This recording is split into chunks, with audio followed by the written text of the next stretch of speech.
6-4 Phillies. They've won 2 straight and 3 of 4 as we welcome you to Phillies Postgame Live, presented by our friends at Cure Auto Insurance. Ricky Batalico, I'm Michael Barkan.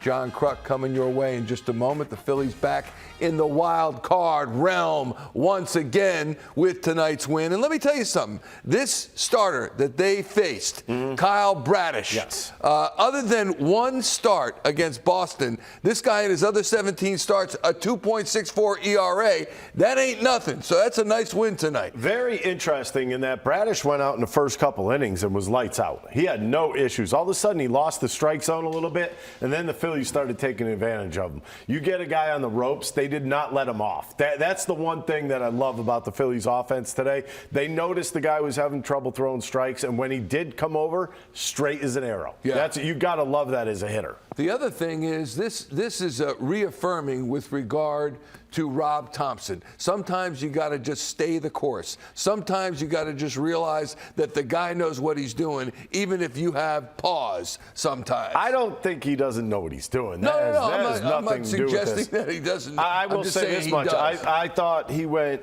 today after Ranger, when he brought in Kimbrel in the 8th.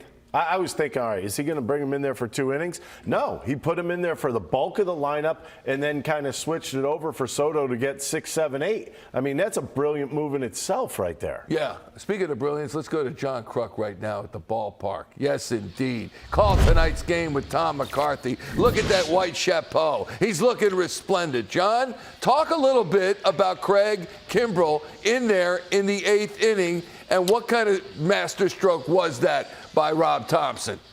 Wow, it's exactly what Rick said. You know, he gets through the middle part of the order and turns it over to Gregory Soto. But, you know, the big thing was when that game ended and Soto got the last out, he struck out the last hitter to end the game, Kimbrel's one of the first guys out of the dugout. You know, Rick was a closer. You guys are the most selfish people in the world most of the time. Oh, come on. Yeah, I guess But, you know, you are.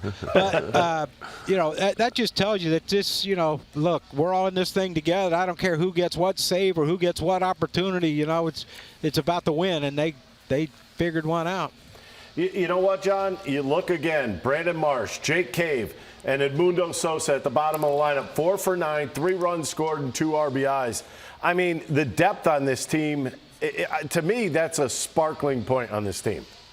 Yeah, it's amazing how the bottom of the order has what they've done in this series, really, in the 2 wins. But it just, you know, I think, you know, sometimes we look at lineups and we say, my gosh, what are we doing here with this? And somehow it seems to work. And I think that's, you know, what Jake K was telling us after the game. You know, he was going to run through that wall. He didn't even look at it. He said, I knew I was going to hit the wall. I knew it was going to probably hurt, but, you know, I got to do what I can to help this team win. Well, not only that, but he gets 2 hits, too, hitting out of the 8th hole. Sosa hits a big home run out of the 9 hole.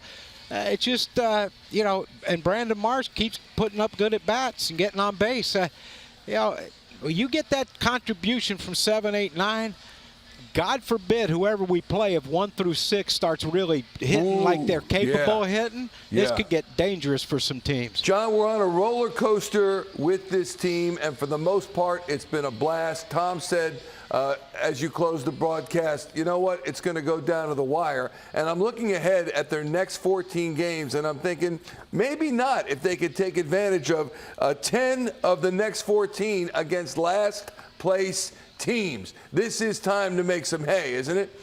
Yeah, it is. And, you know, they have to have that mentality. I know when in '93, whenever we played the Marlins, who were an expansion team, John Vukovic would tell us, don't let them breathe. Don't let them think they have a chance. Don't even think they can play on the same field with you guys. And we did really well against them. But that's the mentality that they have to have now going into Pittsburgh, because you remember the first month of the season, Pittsburgh was one of the hottest teams in all of baseball. So they have ability, but they have a lot of young players that, you know, hopefully the Phillies can take advantage of their youth and their aggressiveness, and hopefully they can make some mistakes and the Phillies take advantage. But you can't let teams like this, his next however many games, You can't let them think they have a chance against you. You can't. And going into tonight's game at San Diego, the Pirates have the worst July record in baseball at 5-15. So that's some good news as the Phillies head to Pitt on Friday. John, love the hat, man. Keep that coming. That's styling Whitey, and baby. profiling. You know what I'm saying?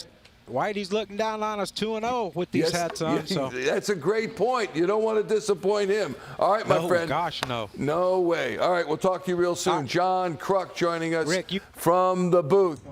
Start to this series. How does it feel coming away 2 out of 3? They're the best record in the AL right now. Yeah, it was a good series, and you know we just lost 2 series in a row, so it's good to get back on the winning side and against a really good club. So I thought we played well today. Did Castellanos come out for an injury or just? Yeah, when he was hit on his calf, it tightened up as he was running the bases, so I got him out of there. But is there any concern? No, I don't think so. I think he's going to be available Friday. How much does having Sir Anthony back just add that extra depth to the bullpen? Yeah, it's big, you know, to have another guy at the back end of your bullpen. And I thought he was good tonight. You know, he got the strikeout on Mateo, ground ball to the lefty, and then Hayes just jumped his fastball for base hit up the middle. But he threw strikes. The velocity was good. I thought he was very good. Kind of fun for you to see a couple role players, bench guys come up in big spots. Sosa and Cave, yeah. I mean, Sosa's a gamer, man. He's great to have. Great bench guy. Same thing with Cave. Although Cave's going to get a lot of at-bats, but he made a heck of a play in left field. I mean, that was circus catch, you know, it was great. But, you know, he got the first hit, doubled down the line, and scored the first run. And I was happy with the offense. You know, they only scored in 2 innings, but we answered the next half, and that's big. And you know, they got a 3-0 lead and come back to get 2 and get some momentum back in the game was huge. You encouraged to see JT come through with a Yeah, really am. You know, he's been fighting it a little bit lately, and to get that big hit and score 2 runs was huge. He was so good in the second half last year, right, when Bryce was down. I mean, can you state how important it is for him to kind of, you know, beat JT? Yeah, you know, and like I said, he's been fighting it at times this year, and hopefully this will get him going. We know how great of a catcher he is. We know how great of a hitter he is when he's going. So we need him. I said a couple weeks ago, like. We need him, he says, of JT Realmuto. We know what kind of catcher he is. We know what kind of a hitter he is. And hopefully this will get him going. And he looked great tonight, JT Realmuto. Let's take a look at the wild card standings. And I had said the Phillies were in the 3rd spot. They're tied. Look at those 3 teams. They're all tied, although the Phillies are percentage points ahead of the Cincinnati Reds. But there are the Giants and the Phillies, 55 and 47 apiece. And then Ricky Bo, the Reds, a half game, well, percentage points back with the Marlins and Diamondbacks lurking. Do you really think this will go down to the wire with 60 some odd games remaining? I think the Phillies will be locked in with about 10 days left.